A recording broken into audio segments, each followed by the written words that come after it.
Have you ever wanted to start your own business? Well, many women in Africa have done it, more than men actually.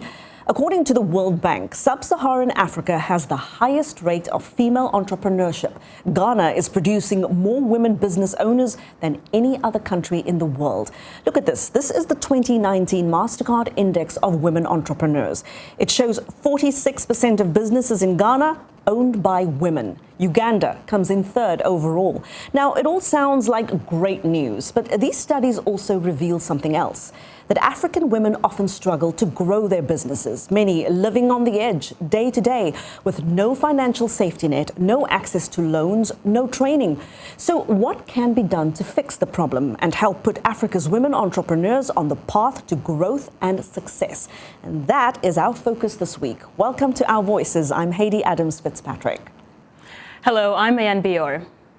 And I'm Oriani Tangishaka. Hadiza Kiari is out this week, so joining us is Hellen Fissehaie. She's the CEO of the F3 Global, based here in Washington. She works with women entrepreneurs across Africa and in the diaspora to help them improve their capacity and give them access to training and networking opportunities. Hellen, welcome to Our Voices. Welcome. Thank you. Very nice to have you, Hellen. Thank you. You know, let's just start straight out of the gate. You know, we see Africa is a leader when it comes to women entrepreneurship, a global leader, in fact. And we know from what we've seen and from our experiences that African women, they certainly have the determination, they have the grit, they have the talent, the smarts, everything you would need to succeed in business. Yet we don't see women actually enjoying the success in business that they deserve. Right. I think a big challenge with that is that we start at a lower base, right? We don't have the same fair advantages that the men have on the ground.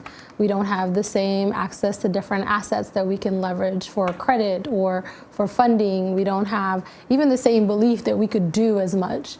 And so because of ethnic issues or because of government bureaucracy or just patriarchy as a whole, we're just starting at a different base than everybody else. And so we're working 10 times harder to get to the same base that men are usually starting. And then we have to work 10 times harder to get to the next level. So we're constantly like churning and without too much relief. And that's the challenge. But we do amazing work. Like you said, the studies are even showing across the board that women entrepreneurs succeed and do better, give back more to their community and contribute greater. Does this worry you or excite you? It excites me, honestly, right? It excites me because I know that we can do it and we're doing it, right? It also worries me because there's a lot of women who have to put their businesses and their great ideas to the side for survival's sake. Right. Sometimes there's a choice that you have to make when you are the mother of 3 children and recognize that your great, amazing business idea at this point is not getting funded and you have to go find a job. Right. Right. And when we talk about business and growing as a business for women, I mean, the World Bank says that 66% of people in Sub-Saharan Africa are unbanked.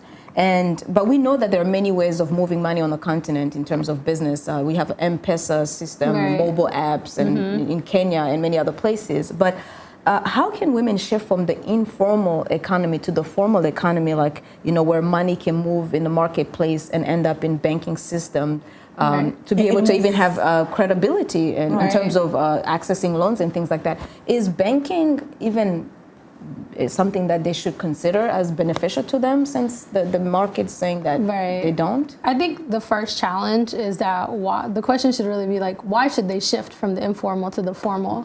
I mean, in the U.S. it makes sense, right? To go from an informal business to a formal business, you have access, your taxes pay you back in that resources. You have access to federal money, grants, you have all this access on the continent. Right, being a banked company doesn't always benefit you when you're paying high interest rates, actually outrageous interest rates for credit. If you even are able to leverage, you might want to go to a family member, or you might want to go through the sister circle where your cousins are all putting in money and then you can pay them back in the future. So I think our governments have to look at the benefits that they need to create for women to actually bank. Banks need to change their mindsets around, how can they leverage the resources that they have to leverage the needs of the women.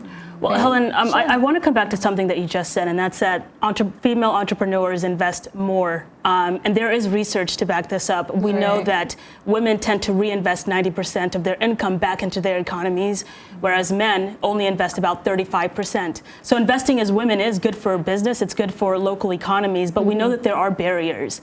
When you speak to women on the ground, what do they tell you? What are they lacking? What are some of their needs? I mean, there's a lot of needs. Obviously, funding is always going to be a need. That's just great for everybody, not just in Africa, but even Black and African and diaspora women here. We're always the least funded, least people believe the least in us, until we have to show you for you to be a believer, right? And then just resources. We need the knowledge transfer. We need access to information and technology. A lot of times there's benefits for guys, but nobody really thinks about the girl at home who could probably save the world. So we need that access. I think we have an issue of access and access to resources in terms of funding. I think there's becoming a different system now where you have women investing in women, right? Aunties, cousins, there's networks, WhatsApp groups popping up, right, of women entrepreneurs saying, you know what, let's invest in the next generation of young girls. So that's really encouraging. Yeah, absolutely. Well, we're going to continue this conversation a little later on in the show, but talking about women investing in women. Today, we're going to bring you the inspiring story of designer and entrepreneur Aby Schultz. Now, how she went from an orphanage in Ethiopia to being adopted by an American family to becoming the gutsy entrepreneur she is today. A few years ago, at the age of 24, Schultz returned to her native country to launch a luxury handbag business, employing dozens of Ethiopians, particularly women. And so we visited her store here in Washington, where she shared her secret to success. I started the business about 5.5 years ago. I've always wanted to go back to my home country, Ethiopia, because I left the country when I was about 11 years old, so I've had a certain attachment to the country, and I wanted to be involved in the economy somehow, in the best way I knew how. And so for me, it was more of a combination of passion and opportunity, and I saw an opportunity in the leather industry, and I was also very passionate in terms of like creating products, anything that you get to have like a tangible aspect of it. I think the real economic development is really about using the country's resources and using the country's talented people to create a sustainable economy. And so that kind of basically became what Zaf is now for me. I think I always wanted to for sure start my own thing somehow. It kind of runs in the family, so I think I would say I did have that desire for a while. My name is Aby Schultz, and I am the founder and creative director of Zaf.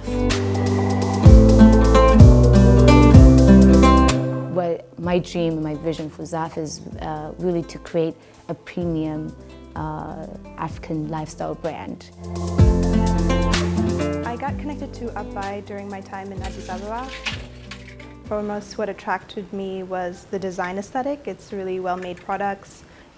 But then also the philosophy behind the label, the fact that it's made in Ethiopia, now made in the rest of Africa, very sustainably, sourced, and supporting local women and other craftspeople makes it even more attractive. We have a team of about 18 artisans that we directly employ, and then indirectly we employ a lot more. For the last 5 years, I've worked with amazing African women in my team. I don't think you should employ women out of pity. I genuinely think they add value to your business because they're very precise in terms of things that they do. They're loyal and they're committed and motivated. They do take a very big responsibility in their household. And because of that, they take their job very seriously as well. This is a super amazing evening for us because one, it's at the African Art Museum, so it houses Africa's treasures. Usually, when it's something made in a developing country, or like especially in Africa, there is a stereotype of the premium quality products are not produced there. And I think when they see this, that's where we're trying to communicate that if you invest in people, we can produce good quality products that are desirable. That's something you want to buy and enjoy. I love Aby's story, and even more so, I love her business model. This, women in the diaspora helping women back home. And, this makes me wonder, how much impact can the diaspora make on the continent? I think the diaspora plays a really critical role in the development and growth and the next level for Africa as a whole. First, we connect differently. It's our home. Our grandmothers, our aunties, our family members live there. And so we have a natural buy-in to the continent because it's our homeland. Secondary, we're educated somewhere else. So we have the same level of access and I'm not gonna say the same exact level, but we definitely have access to resources, whether it be knowledge or technology or tools or just people that we can leverage for the benefit of the continent in our projects and our families' projects and the community projects back home. So organizations like ZAF and other organizations who are doing the work of playing a bridge between the two is very critical. I think diaspora right now is almost sitting in a very important time where we can help be the bridge for the continent. We can help bring the money. We can help bring the resources. And I think it's important, but I also think that we have to work within the local partnerships on the ground. So rather than just for us, make sure that we're connected to someone or a project or a company on the ground that we can help support as well. And not everybody has to be an entrepreneur. Sometimes you could take the resource that you have, that $5,000 investment, and provide that as an access to a fund to a women's organization or a youth organization or any organization on the ground that may need it that you believe in. And that will go very far. Well, these are some really good ideas that you have. And what do you think is holding African women in business back? Join the conversation on social media. You'll find us on Facebook, Twitter, and Instagram. Our handle is @VOA Our Voices. Use the hashtag VOA Our Voices. We've talked about what hurts African women entrepreneurs. After the break, we look at what can be done to help them. Before we get there, I asked women entrepreneurs on the continent to give us advice on starting a business. Here's what some of them had to say.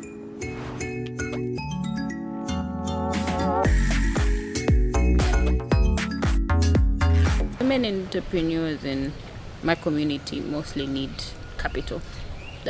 They have the ideas, they have the zeal, they have the energy, because as much as there isn't employment for them, they have minds of their own. They also have passions and things that they love to do, but they don't have the money to start up what they want to start up. So capital is what I think they really need. The township is filled with hair salons, as an example. There's a lot of hair salons in the township. When a black woman decides that she's raised a bit of capital, she decides, you know what, I'm going to open a hair salon. But there's so many other things. There's so many other possibilities. If only she were aware of what else it is that she could be using that capital on. Something more meaningful, something more significant, something that might be more profitable for her.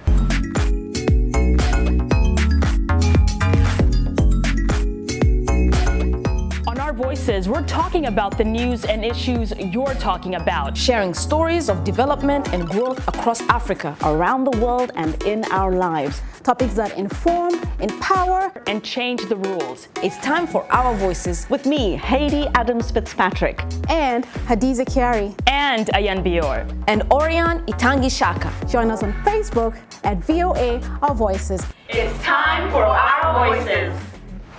You're watching Our Voices. Welcome back. We're discussing what's needed to help Africa's women entrepreneurs succeed. And as Esha Sarai reports, that's all part of a new U.S. initiative to support women cocoa farmers in the Ivory Coast. Ivanka Trump traveled to Adzope in the Ivory Coast, announcing a $2 million commitment from USAID and private companies to women in the cocoa industry. One example is Kayat, a woman-run agricultural cooperative. It's women in programs like Kayat that are part of the WGDP, a new Trump administration initiative to foster women's employment in developing countries, aims to help. I think we all see that the women in the industry are super excited about the investment that the U.S. government is making, and they've stepped up to make their investment as well. We're ready to work with them. We really want our families to be free and for our children to go to school like they should. We want to be happy like other women.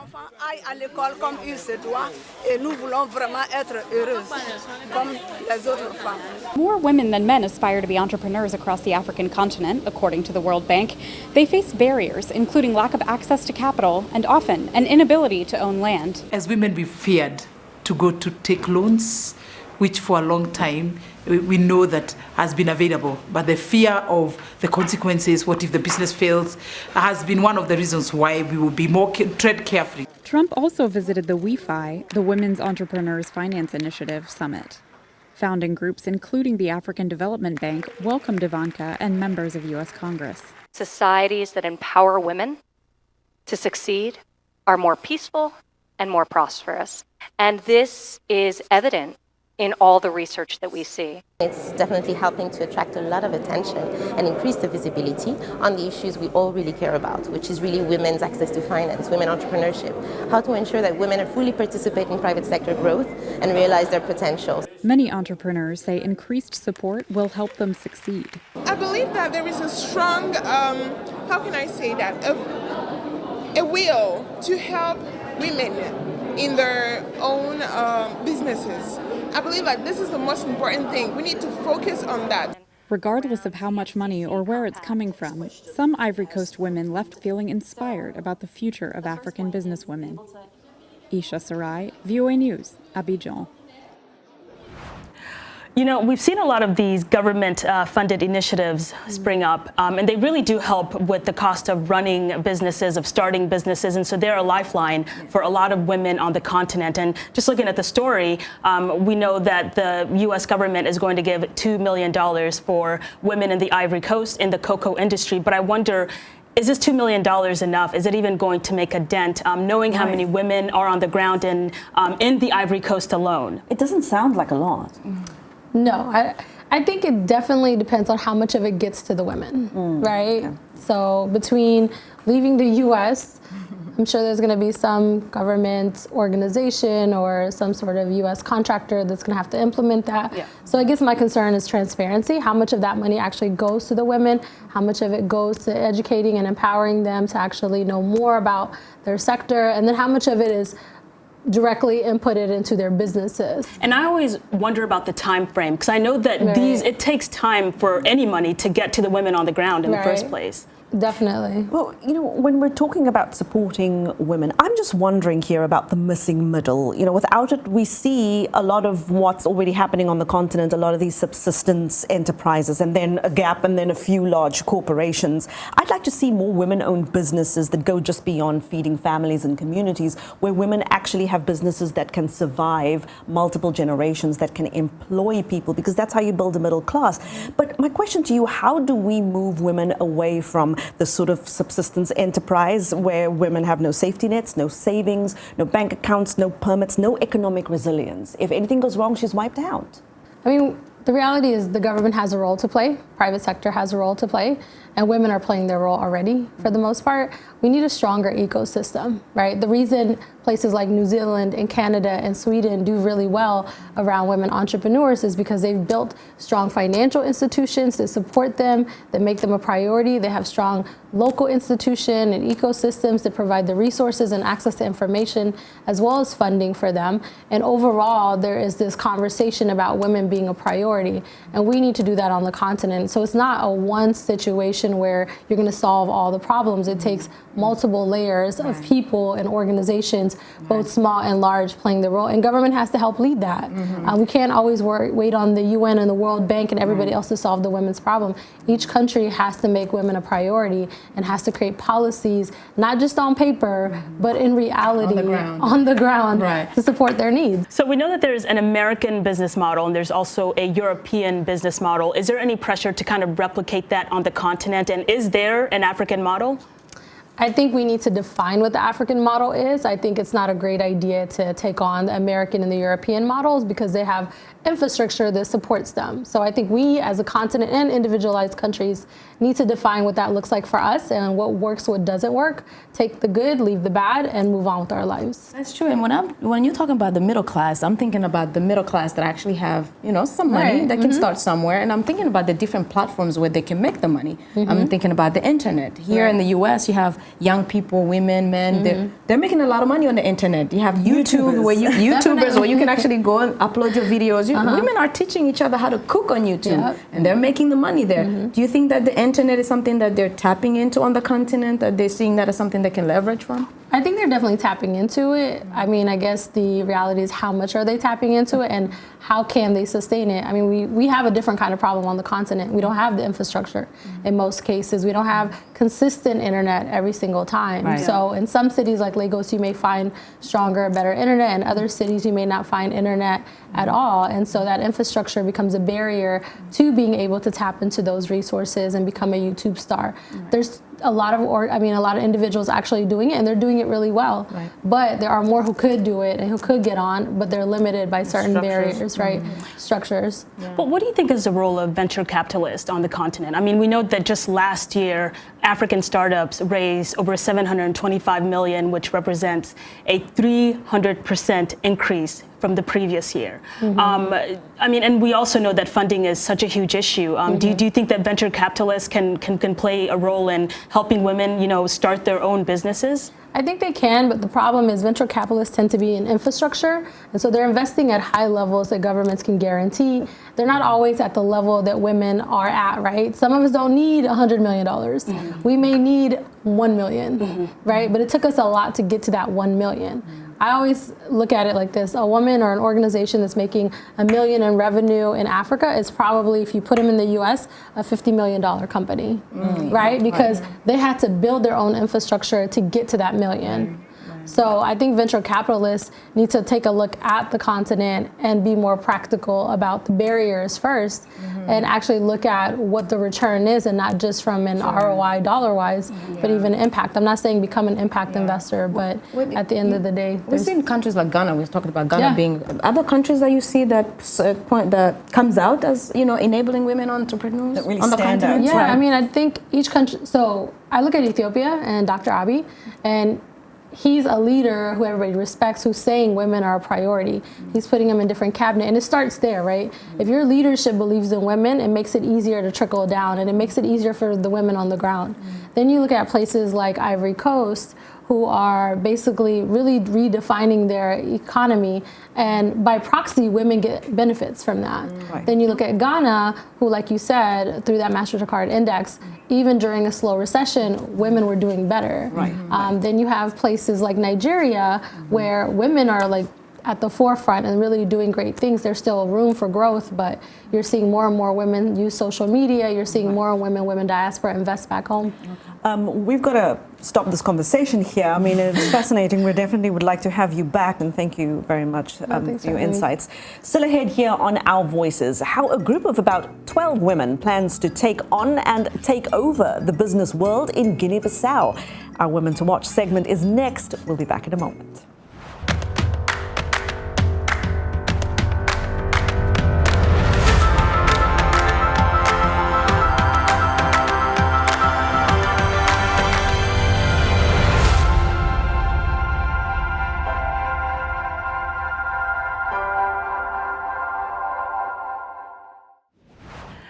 Welcome back to Our Voices. African women across the continent are creating business ventures and opportunities for one another, as we highlight a group of entrepreneurs in Guinea-Bissau in our Women to Watch segment.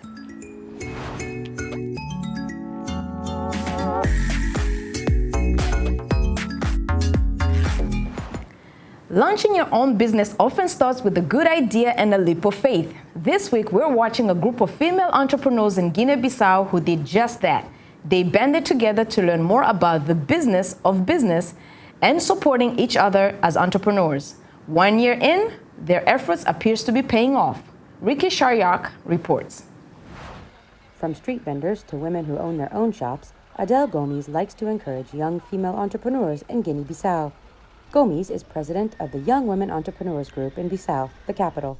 She wants to encourage young women in the West African country to expand their businesses and become financially independent.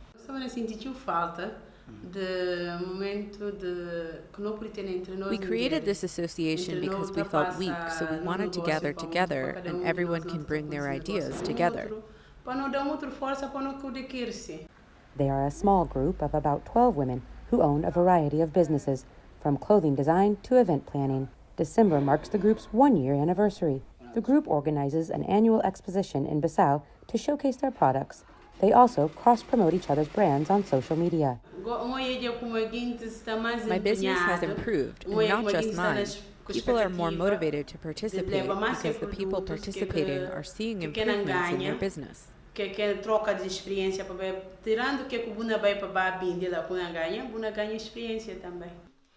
Designer and group member Adele Dos Santos says her orders have increased too. Dos Santos, who has a daughter, says running a business and managing a household is challenging. The biggest challenge is the management of our time, especially for us women. We don't want to just be limited to doing things at home. We want to express our knowledge outside of the home as well. Então, para conseguir conciliar aquele estudo e está tornando um bocado difícil, mas nós estamos vai ver. According to the World Bank, nearly one-third of businesses in Guinea-Bissau are owned by women. Local economist Augusta Enriquez says that's why it's in the country's economic interest to support female entrepreneurs. But, she cautions, youth unemployment must also be addressed for the economy to grow. N'exagère de mon point de vue dans l'empowerment des femmes pour les questions économiques, sans équilibrer avec l'empowerment des jeunes pour les questions économiques, on transfère toute la responsabilité économique sur les femmes et ça, c'est très, très lourd. For now, the young women entrepreneurs hope they can help each other carry the load. Ricky Shryock for VOA News, Bissau, Guinea-Bissau. Wow, these women are amazing. Just an inspiration, cool? man. Yeah, I love that you have success and you're willing to share that success so other women can succeed as well. And you're starting to see that as a trend. You're seeing more women locally in the U.S. investing in more women in Africa. You're seeing more women in Africa investing in other women locally. So I think it's a really great trend that we're starting to see. Nice, that's nice. Well, is there an African businesswoman that you're watching? Tell us about it on social media. We'd love to hear her success story. And be sure to watch Our Voices on the VOA website. That's also where you'll find the world's latest news stories. Well, we leave you with a quote from British political activist George Monbiot, who used his voice to say, "If wealth was the inevitable result of hard work and enterprise, every woman in Africa would be a millionaire." And that is so true. That is so true. Well, from every hardworking non-millionaire sitting at this desk, that is our show for this week. We'd like to give a special thanks to our guest, Hellen Fissehaie. Thank you so much Thank you, ladies. for joining us. Thank you for your insights. Yes. And from all of us here on Our Voices, thank you for watching. We'll see you next time. Goodbye.